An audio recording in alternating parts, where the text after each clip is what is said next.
20 तारीख को मतदान है और 20 तारीख को ये तय होगा कि एक तरफ परिवारवादी लोग हैं और दूसरे तरफ राजीव प्रताप रूडी है जो कमल लेके खड़ा है।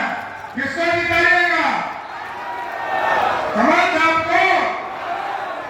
देखिए साथियों, एकदम स्पष्ट है, ये लोकतंत्र है। और लालू प्रसाद जी की बातों को याद करता हूं। 1990 में लालू जी कहते थे कोई रानी के पेट से राजा पैदा नहीं होगा, लेकिन लालू जी 90 के बाद आपने सब कुकृत किया। आज आप बदल गए। आपने बिहार में जंगल राज भी स्थापित किया। बिहार में आरक्षण का डर दिखाते हैं। कभी कहते हैं संविधान खतरे में है, कभी कहते हैं आरक्षण खतरे में है, लेकिन आरक्षण कभी किसी को देते नहीं है। 1990 से लेकर 2005 तक आप याद कीजिए साथियों, लालू जी बिहार के मुख्यमंत्री रहे, लेकिन किसी वर्ग को आरक्षण नहीं दिया, किसी को कोई आरक्षण की व्यवस्था नहीं किया, लेकिन यह जरूर किया कि मैं हटूंगा तो मेरी पत्नी राबड़ी देवी बिहार की मुख्यमंत्री हो जाएगी। फिर कहा मेरा बेटा क्रिकेट नहीं खेल पाया, अब ये पानी ढोके लग गया, इसको मुख्यमंत्री बना दो। और ठीक नहीं कहा अभी रूडी जी ने छपरा की बेटी को अपमानित करके जिस तरह घर से निकाला, उस बेटे को भी बिहार का मंत्री बनाने का काम किया। और जब बड़ी बेटी चुनाव हार गई, 2014 में जब चुनाव हार गई साथियों, तो लालू जी ने कहा इसको राज्यसभा बनाकर एमपी बना दो। इस बार आपके यहाँ टूरिस्ट बेटी आई है। टूरिस्ट का मतलब समझते हैं, घूमने का काम। और मैं आग्रह करता हूं एक बार आपसे, यदि लालू जी की बेटी सही में काम करने आई है, जनसेवा करने आई है, एक बार 2024 में हरा दीजिए।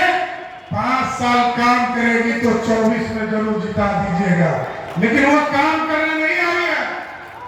अरे ये तो जंगल राज जब बिहार में था साथियों, और लालू जी का परिवार भी यहां से भाग गया था, पलायन कर गया था।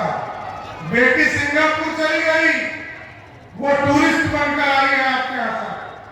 लेकिन हम आग्रह करने आए, क्योंकि हमारा समय हो रहा है, पटना में बैठक भी है, लेकिन साथियों हम जरूर आग्रह करेंगे 20 तारीख को एक मजबूत नेता को देने की जरूरत है।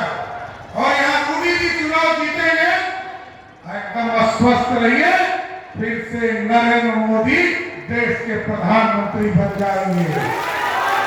लेकिन ललटेनिया यदि जीत गया, ये ललटेन का तो युग खत्म हो गया साथियों, लेकिन लालटेन वाले वोट मांगते हैं। कैंडिडेट को तो छोड़ दीजिए, लेकिन लालू जी और तेजस्वी को भी पता नहीं है कि उस पार्टी का नेता कौन होगा।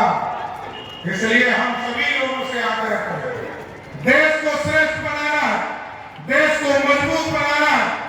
और यदि आपके कल्याण का काम, गरीब कल्याण का काम मोदी सरकार ने किया, पक्के मकान हो, घर घर तक बिजली पहुंचाने का काम हो, याद कीजिए मोदी जी ने 2014 में कहा गांव गांव बिजली पहुंचाएंगे। आदरणीय नीतीश कुमार जी और मोदी जी ने 2017 में कहा कि हम घर घर बिजली पहुंचाएंगे। और इस बार यदि आप रूडी जी को यहाँ से चुनाव जिताकर भेजते हैं, हम आपको स्वस्थ करते हैं कि देश के गरीबों को मोदी जी की गारंटी है कि गरीबों का बिजली बिल जीरो करने का काम मोदी सरकार करेगी। इसलिए निवेदन करने आया, हमारे बड़े भाई आदरणीय राजीव प्रताप रूडी आपके उम्मीदवार है और इस देश को मजबूत नेतृत्व देंगे, क्योंकि आपने देखा यूक्रेन और रशिया की लड़ाई में किस तरह भारत के बच्चे फंस गए थे। और भारत के बच्चे जब फंस गए तो मोदी जी ने कहा पुतिन गया। यूक्रेन के प्रधानमंत्री ने पूछा कि मोदी जी युद्ध तो रुक गया, लेकिन भारत के बच्चे जाएंगे कैसे? मोदी जी ने कहा, जिस भारत के बच्चे के पास भारत का तिरंगा होगा वही भारत का बच्चा होगा, उसको कोई दिक्कत नहीं होगा साहब। इसलिए हम आग्रह करेंगे, निवेदन करेंगे, रूडी जी को जिताइएगा ना, पक्का ना? दोनों हाथ उठा के बोलिए भारत माता की। रूडी जी को कितने वोटों से जिताइएगा?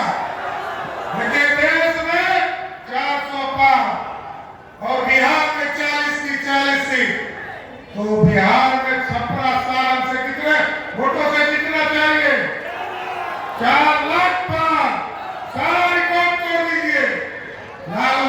यहाँ पर मोदी जी ने पहले माता जी को हराया है, अब बेटी जी को हराना है, इसलिए तमाम साल से आगे निवेदन करते हुए अपनी बातों को विराम देता हूँ। एक एक वोट कमल छाप के निशान पर देकर मोदी जी को जिताने का काम कीजिए। बहुत बहुत धन्यवाद।